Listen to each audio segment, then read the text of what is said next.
Idioms 2। Fifth idiom है like A bull in A China shop.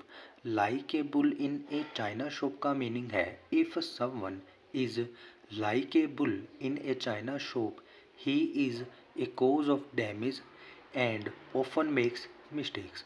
अगर कोई व्यक्ति, अगर हम कहते हैं कि इफ़ समवन, अगर कोई व्यक्ति इज़ है like A bull in a China shop है, ही इज़ तो वो है ए कोज ऑफ डैमेज, यानी कि डैमेज का कारण है। कोज क्या होता है? कारण होता है। कोज ऑफ डैमेज है, डैमेज का कारण है, नुकसान का कारण है। एंड ऑफन मेक्स मिस्टेक, और प्राय है मेक्स बनाता है या करता है, मिस्टेक्स गलतियाँ करता है। तो ये कह रहा है कि अगर कोई व्यक्ति को हम ये कहें कि वो like a bull in A China shop है, तो हम कहेंगे कि वो व्यक्ति गलतियाँ करता है या फिर वो व्यक्ति डैमेज का कारण है, नुकसान का कारण है। एग्जाम्पल है एज ए पॉलिटिशियन, यानी कि पॉलिटिशियन के रूप में he was a bull in A China shop, वो नुकसान का कारण है या फिर गलती करने वाला है या वो गलतियाँ करता रहता है। And often had to apologise for his rough speech, और उसे प्राय है ऑफन हैड टू अपोलोजाइज, माफ़ी मांगनी पड़ती है, फॉर हिज रफ, उसकी रफ यानी कि हम बोल सकते हैं गलत स्पीच, खराब स्पीच के लिए उसे हमेशा माफ़ी मांगनी पड़ती है, यानी कि वो कोज ऑफ अपोलॉजी का कारण बनता है, कोज ऑफ रफ स्पीच का कारण है वो। ठीक है, यानी कि वो कह रहा है कि एज ए पॉलिटिशियंस, यानी कि पॉलिटिशियंस के रूप में, यानी कि वो कह रहा है कि वो पॉलिटिशियन है और वो हमेशा ही और वो एक बुली ने चाइना शॉप है, और ओफन और प्राय है या हर बार हैड टू अपोलोजाइज, माफ़ी मांगनी पड़ती है, फॉर हिज रफ स्पीच, अपनी रफ स्पीच के लिए उसे माफ़ी मांगनी पड़ती है। ठीक है, वो रफ स्पीच देता है, ख़राब स्पीच देता है, जिसके कारण उसे लोग कहते हैं कि ये बुली ने चाइना शॉप है। ठीक है, क्योंकि ये रफ स्पीच का कारण है, या रफ स्पीच देता है या स्पीच देने में मिस्टेक करता है, हम ऐसे बोल सकते हैं। ठीक है, जिसके कारण उसे अपोलॉजी मांगनी पड़ती है, माफ़ी मांगनी पड़ती है। ठीक है, सिक्स्थ इडियम है like a cat on a hot tin roof. Like a cat on a hot tin roof का मीनिंग है, ये इसको हम यूज़ करते हैं used to describe a person who is very nervous. Like a cat on a hot tin roof is used to describe a person who is very nervous. अगर किसी व्यक्ति को हमें डिस्क्राइब करना हो कि वो नर्वस है, बेचैन है, तो हम कौन सा इडियम यूज़ कर सकते हैं? हम like a cat on a hot tin roof idiom का यूज़ कर सकते हैं किसी के बारे में ये बताने के लिए कि वो नर्वस है, बेचैन है। एग्जाम्पल है the coach acted like a cat on a hot tin roof throughout the game. Throughout का मीनिंग यहाँ पर है दौरान, के दौरान, यानी कि गेम के दौरान, गेम चल रही थी उस दौरान जो है कोच हमारा कैसे एक्ट कर रहा था, वो कैसे बर्ताव कर रहा था, एक बेचैनी भरा बर्ताव वो करवा कर रहा था, यानी कि हम बोल सकते हैं कि वो नर्वस था, बेचैन था, चिंतित था। ठीक है, मैच के दौरान हमारा कोच काफ़ी चिंतित था, नर्वस था, बेचैन था। तो इसको डिस्क्राइब करने के लिए कि हमारा कोच बेचैन था, नर्वस था, हम कौन सा इडियम यूज़ करेंगे? Like a cat on a hot tin roof, जो उसका मतलब है कि ये किसी व्यक्ति के बारे में बताता है जो नर्वस है, बेचैन है। ठीक है, सेवंथ इडियम है like a dog with two tails, used to describe a person who is very happy. देखिए फ्रेंड्स, हमने पहले पढ़ा था कि अगर कोई व्यक्ति नर्वस हो तो हम यूज़ करेंगे like a cat on a hot tin roof, जिससे हमें पता चलेगा कि वो व्यक्ति नर्वस है, क्योंकि ये इडियम किसी व्यक्ति जो नर्वस है उसको डिस्क्राइब करता है। उसके बाद सेवन्थ इडियम बताता है कि like a dog with two tails, जिसका मीनिंग है कि अगर कोई व्यक्ति हैप्पी है तो उसको डिस्क्राइब करने के लिए हम कौन सा इडियम यूज़ कर सकते हैं? Like a dog with two tails which is used to describe a person who is very happy, यानी कि अगर कोई व्यक्ति बहुत ज़्यादा खुश है उसको डिस्क्राइब करने के लिए like a dog with two tails का हम यूज़ करते हैं। एग्जाम्पल है Chitra will be like a dog with two tails if she gets into the team. Chitra will be like a dog with two tails, वो बहुत ही ज़्यादा खुश हो जाएगी, like a dog with two tails हो जाएगी, बहुत ही ज़्यादा खुश हो जाएगी। इफ़, अगर, she gets into the team, अगर वो टीम में शामिल होती है, तो यानी कि टीम में उसका टीम की मेंबर बनती है तो वो बहुत ही ज़्यादा खुश हो जाएगी। तो अगर वो खुश हो गई है, इस चीज़ को डिस्क्राइब करने के लिए कौन सा इडियम रहता है? Like a dog with two tails. ठीक है फ्रेंड्स, आठवां इडियम है, एट्थ इडियम है टूट यूअर ओन हॉर्न या फिर ब्लो यूअर ओन हॉर्न। यहाँ पर टूट योर ओन हॉर्न इडियम है और blow your own horn idiom है। ये दो इडियम है, दोनों का मीनिंग सेम होता है। इनका मीनिंग है to tell people about your achievements, यानी कि लोगों को आपकी अचीवमेंट्स के बारे में बताना कि आपने क्या क्या हासिल किया है, वो चीज़ दूसरों को बताना, लोगों को बताना। इडियम है toot your own blow your own horn. Example है ही इज़ मोडेस्ट, वो मोडेस्ट है यानी कि शांत है अपने बर्ताव में, एक नरमी भरा उसका बर्ताव है।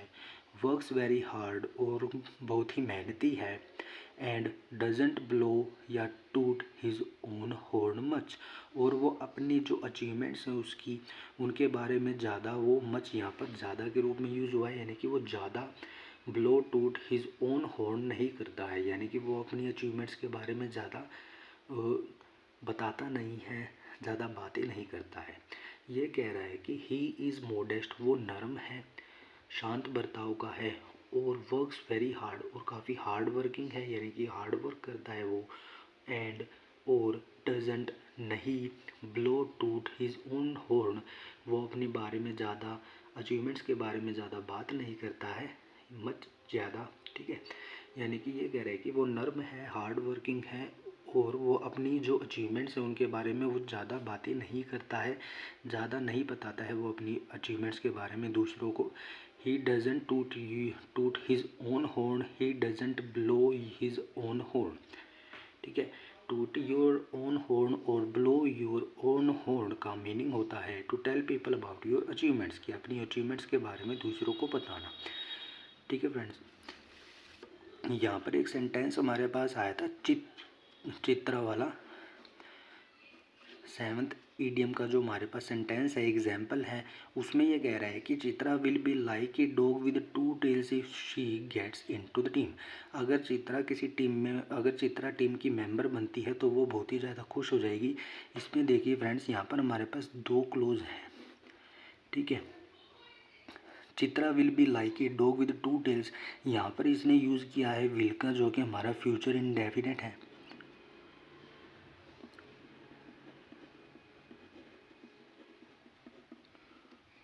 और यहाँ पर इसने यूज़ किया है गेट्स का, जो कि प्रेजेंट इंडेफिनेट है।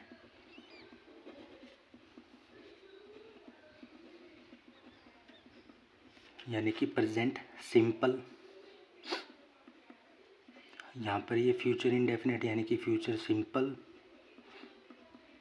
ठीक है, अब इस सेंटेंस से हमें पता लगता है कि अगर कोई वाक्य है जिसमें दो मीनिंग हो, जैसे कि जिसमें पहला जो वाक्य है हमारा, Chitra will be like a dog with two tails, यानी कि वो बहुत ही ज़्यादा खुश हो जाएगी if she gets into the team, अगर वो टीम में मेंबर बनती है, यानी कि टीम में शामिल होती है तो।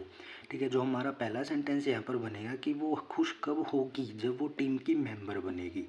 ठीक है, अगर वो टीम की मेंबर बनती है तो ही तो वो खुश होगी ना। तो हमारा पहला सेंटेंस क्या रह जाएगा? पहला सेंटेंस हमारा रह जाएगा कि वो टीम की मेंबर बनी तो वो खुश होगी। पहला सेंटेंस हमारा मेंबर बनने वाला है और सेकंड सेंटेंस हमारा खुश होने वाला है, जो कि वो फ्यूचर में होगी। तो इसमें दो सेंटेंस इसने दिए हुए हैं। तो इफ़ से अगर दो सेंटेंस रिलेटेड करते हैं, इफ़ हमारे पास वर्ड आया है, इफ़ से अगर हमारे दो सेंटेंस रिलेट करते हैं, जिसमें पहला सेंटेंस जिसमें जो सेकंड सेंटेंस है, जिसमें जो सेकंड सेंटेंस है वो ये बताता है, किसी चीज़ के होने की संभावना बताता है। ठीक है, अगर वो होती है तो ये चीज़ होगी, अगर वो होती है तो ये चीज़ होगी। तो जो हमारा जो चीज़ होती है ना, यानी कि अगर कोई चीज़ हो जाए तो हमारा फ्यूचर इंडेफिनिट में, प्रेजेंट इंडेफिनिट में रहेगा, और उसकी वजह से ये वाली चीज़ होगी तो वो हमारी फ्यूचर इंडेफिनिट में रहेगी। देखिए फ्रेंड्स, अगर कोई चीज़ होती है तो वो हमारी प्रेजेंट इंडेफिनिट में रहेगी, जिसकी वजह, और उसी की वजह से कोई दूसरी चीज़ होती है तो वो हमारी फ्यूचर इंडेफिनिट में रहेगी। जैसे इसमें दिया हुआ है, अगर वो टीम में गेट इनटू टीम होती है, अगर वो टीम में शामिल होती है, ठीक है, ये प्रेजेंट इंडेफिनेट है। अगर वो टीम में शामिल होती है तो वो खुश हो जाएगी, तो जिसकी वजह से वो खुश हो जाएगी अगर वो टीम में शामिल हो गई। अगर वो टीम में शामिल हो गई, ये हमारा प्रेजेंट इंडेफिनिट में रहेगा। और जिसकी वजह से वो खुश हो जाएगी, वो हमारा फ्यूचर इंडेफिनिट में रहेगा। अगर फ्यूचर में एक के बाद यानी कि दो काम एक के बाद एक हो, तो जो पहले काम होगा वो हमारा फ्यूचर इंडेफिनिट में होगा, और उसके बाद जो दूसरा काम होगा वो हमारा फ्यूचर इंडेफिनिट में होगा। अगर फ्यूचर में दो काम एक के बाद एक हों और तो पहला काम हमारा प्रेजेंट इंडेफिनिट में रहेगा। सॉरी फ्रेंड्स, पहला काम हमारा प्रेजेंट इंडेफिनिट में रहेगा, और उसके बाद जो दूसरा काम होगा वो हमारा फ्यूचर इंडेफिनिट में रहेगा। ठीक है फ्रेंड्स, फ्यूचर में दो काम एक के बाद एक होते हैं तो हमारा पहला काम प्रेजेंट इंडेफिनिट में रहेगा, सिंपल प्रेजेंट में रहेगा, और उसके बाद जो दूसरा काम होगा वो हमारा फ्यूचर इंडेफिनिट में रहेगा। इसमें भी यही दिया हुआ है कि फ्यूचर में अगर वो सिलेक्ट हो जाती है, पहला काम क्या होगा, सेलेक्ट होने का, टीम में सेलेक्ट होने का जो पहला काम है वो हमारा प्रेजेंट इंडेफिनिट में। उसके बाद दूसरा काम क्या हुआ है कि वो खुश हो जाएगी, ये हमारा दूसरा काम है जो कि हमारा रहेगा फ्यूचर इंडेफिनिट में।